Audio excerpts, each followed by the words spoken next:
ഇന്ന് സ്റ്റേബിൾ ആയിട്ടുള്ള ഒരു കരിയർ കണ്ടുപിടിക്കുക എന്ന് പറയുന്നത് അത്രയും ബുദ്ധിമുട്ടായിട്ടുള്ള ഒരു കാര്യമാണ്. കഷ്ടപ്പെട്ട് പഠിച്ച് നല്ലൊരു കോഴ്സ് കണ്ടുപിടിച്ചാലും നല്ലൊരു ജോലി ലഭിക്കുക എന്ന് പറഞ്ഞാൽ അത്രയും ബുദ്ധിമുട്ടായിട്ടുള്ള കാര്യമാണ്. ഇങ്ങനെ തന്നെയായിരിക്കും നിങ്ങളും ചിന്തിച്ചിട്ടുണ്ടാവുക, അല്ലേ?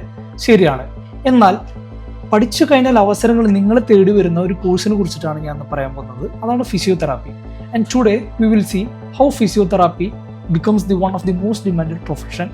ആൻഡ് ഈ ഒരു കോഴ്സ് പഠിച്ചു കഴിഞ്ഞുള്ള ജോബ് റോൾസ് എന്താണ്, സ്കോപ്പ് എന്താണ്, ഇന്ത്യയിലും അബ്രോഡിലും വരുന്ന ഓപ്പർച്യൂണിറ്റീസും സാലറീസും ഒക്കെ എന്തായിരിക്കും എന്ന് നമുക്ക് നോക്കാം. ഫിസിയോതെറാപ്പിക്ക് ഭയങ്കര ഡിമാൻഡാണ്. അതിനൊരു റീസൺ ഉണ്ട്. നമ്മുടെ ലൈഫ് സ്റ്റൈൽ ഇഷ്യൂസ് ആയ ബാക്ക് പെയിൻ, പോസ്റ്റർ പ്രോബ്ലംസ്, പിന്നെ സ്പോർട്സ് ഇഞ്ചുറീസ്, ഇതൊക്കെ എല്ലാവർക്കും വരുന്ന ഒരു കാര്യമാണ്. ഈ കാനഡ, US, ഓസ്ട്രേലിയ പോലുള്ള രാജ്യങ്ങളിൽ ക്വാളിഫൈഡ് ആയിട്ടുള്ള ഫിസിയോതെറാപ്പിസ്റ്റുകളുടെ ഷോർട്ടേജ് അവർ ഫേസ് ചെയ്തുകൊണ്ടിരിക്കുകയാണ്.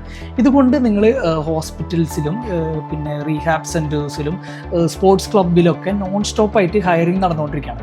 ഇതുകൊണ്ടാണ് ഈ ഫിസിയോതെറാപ്പിസ്റ്റുകൾക്ക് ഇത്രയും ഡിമാൻഡും ഹൈ സാലറി അബ്രോഡിൽ കിട്ടാൻ കാരണം. ഈ ഡിമാൻഡ് കൊണ്ട് നമുക്ക് മനസ്സിലാക്കാം physiotherapy is not just a degree, it is a career with real market needs. എന്നാൽ നിങ്ങൾ ബാക്കിയുള്ള കോഴ്സുകൾ പഠിച്ച് നല്ലൊരു ജോലിക്ക് കയറാൻ വേണ്ടി നന്നായി ഓടേണ്ടി വരും. എന്നാൽ ഈ ഒരു ഡിമാൻഡിലേക്ക് നിങ്ങൾക്ക് കയറാൻ വേണ്ടി ഫിസിയോതെറാപ്പി നിങ്ങൾ പഠിക്കുമ്പോൾ നല്ല കോളേജിൽ തന്നെ നിങ്ങൾ പഠിക്കാൻ ശ്രമിക്കുക. ഫിസിയോതെറാപ്പി ഡൈവേഴ്സ് ആയിട്ടുള്ള ജോബ് റോൾസ് ആണ് ഓഫർ ചെയ്യുന്നത്. അത് ഏതൊക്കെയാണ് നമുക്ക് നോക്കാം. നിങ്ങൾക്ക് ഹോസ്പിറ്റൽസിൽ അല്ലെങ്കിൽ ക്ലിനിക്സിൽ വർക്ക് ചെയ്യണമെന്നുണ്ടെങ്കിൽ you can become A clinical physiotherapist. ഇനി സ്പോർട്സ് ഇൻഡസ്ട്രി, അതായത് നിങ്ങൾക്ക് ഫുട്ബോൾ ക്ലബ്സിലോ അല്ലെങ്കിൽ സ്പോർട്സ് അക്കാഡമിയിലൊക്കെ വർക്ക് ചെയ്യണമെന്നുണ്ടെങ്കിൽ you can become A sports physio.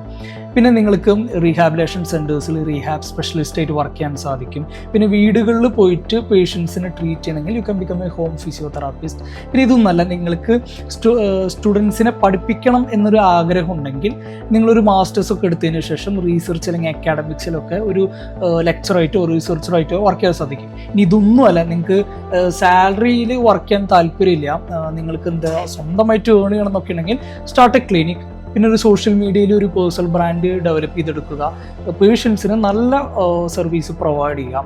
And ഈ ഒരു റിസ്ക് നിങ്ങൾ എടുക്കുകയാണെങ്കിൽ U will definitely earn more than anyone else.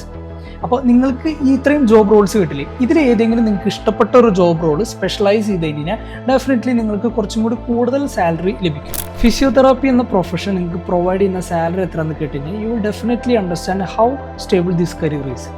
ഇന്ത്യയിൽ freshers earns around 2.5 lakhs per year. എന്നാൽ നിങ്ങളൊരു സീനിയർ അല്ലെങ്കിൽ നിങ്ങൾ നേരത്തെ പറഞ്ഞ ജോബ് റോൾസിൽ നിങ്ങൾ സ്പെഷ്യലൈസ് ചെയ്യുകയാണെങ്കിൽ you will earn around 10 to 15 lakhs per year. ഇനി UK, കാനഡ അല്ലെങ്കിൽ ഓസ്ട്രേലിയ ഒക്കെ ആണെങ്കിൽ freshers earns around 30 to 40 lakhs per year. ഇനി നിങ്ങൾക്ക് 3 to 5 years എക്സ്പീരിയൻസ് ഉണ്ടെങ്കിൽ U will definitely earn around 40 to 55 lakhs per year. ഇനി അതല്ല, നിങ്ങൾ സീനിയർ അല്ലെങ്കിൽ പ്രൈവറ്റ് ആയിട്ട് പ്രാക്ടീസ് ചെയ്യുകയാണെങ്കിൽ U will definitely earn around 55 to more than 65 lakhs per year. ഇനി നമുക്ക് US ആണെങ്കിൽ freshers earns around 50 to 70 lakhs per year. എന്നാൽ നിങ്ങൾക്ക് 3 to 5 years എക്സ്പീരിയൻസ് ഉണ്ടെങ്കിൽ U will definitely earn 75 to 90 lakhs per year. ഇനി അതല്ല, നിങ്ങൾ സീനിയറോ അല്ലെങ്കിൽ പ്രൈവറ്റ് ആയിട്ട് പ്രാക്ടീസ് ചെയ്യുകയാണെങ്കിൽ you will earn more than 1 year per year. കേൾക്കുമ്പോൾ എന്ത് രസമല്ല. എന്നാൽ ഈ ഒരു സാലറി ലെവലിലേക്ക് എത്താമെന്ന് പറഞ്ഞാൽ അത്ര എളുപ്പമായിട്ടുള്ളൊരു കാര്യമല്ല. അപ്പോൾ എന്താ നിങ്ങൾ ചെയ്യേണ്ടത് എന്ന് ഞാൻ പറഞ്ഞുതരാം. അതിന് മുന്നേ ഈ ഒരു വീഡിയോ നിങ്ങൾക്ക് ഇഷ്ടപ്പെടുന്നുണ്ടെങ്കിൽ please like this video and subscribe to this channel. അപ്പോൾ ആദ്യം നിങ്ങൾ എന്താ ചെയ്യേണ്ടതെന്ന് വെച്ച് കഴിഞ്ഞാൽ നിങ്ങൾക്ക് നല്ല ഇൻറ്റേൺഷിപ്സ് പ്രൊവൈഡ് ചെയ്യുന്ന കോളേജസ് ഉണ്ടോ എന്ന് അന്വേഷിക്കുക. എനിക്കറിയാം നിങ്ങളെല്ലാവരും LBS വേണ്ടി വെയിറ്റിംഗ് ആണ്. അപ്പോൾ നിങ്ങൾക്ക് LBS വഴി ചിലപ്പോൾ കോളേജ് കിട്ടുക, ചിലപ്പോൾ കിട്ടിയില്ല എന്ന് വിചാരിക്കാം. നിങ്ങൾക്ക് ഇനി LBSയിൽ കിട്ടുമ്പോൾ ഈ ഒരു കോഴ്സ് പഠിക്കാൻ ആപ്റ്റ് ആയിട്ടുള്ളൊരു കോളേജാണോ നിങ്ങൾക്ക് കിട്ടിയെന്ന് നിങ്ങൾ അന്വേഷിക്കുക.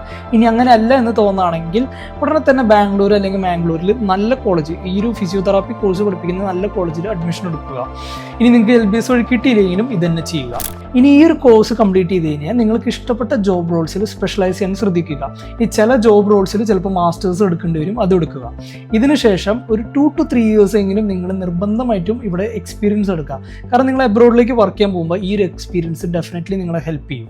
ഇതിനുശേഷം ഓരോ കൺട്രീസിൽ ലൈസൻസ് കിട്ടാനുള്ള എക്സാമിനേഷൻസ്, പിന്നെ ലാംഗ്വേജസ്, ഇതൊക്കെ നിങ്ങൾ പഠിച്ചെടുക്കാനും ശ്രദ്ധിക്കുക.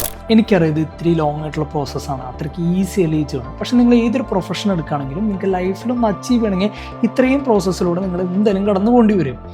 Okay, but after all of this physiotherapy എന്നുള്ള profession will definitely help you to achieve your dreams. അപ്പോൾ നിങ്ങൾക്ക് ഈ ഒരു കോഴ്സിനെ കുറിച്ച് എന്ത് ഡൗട്ട്സ് ഉണ്ടെങ്കിലും you can contact me at this number. I will arrange a 1-to-1 session with you and I will also help you to find the best college according to your needs. Thank U.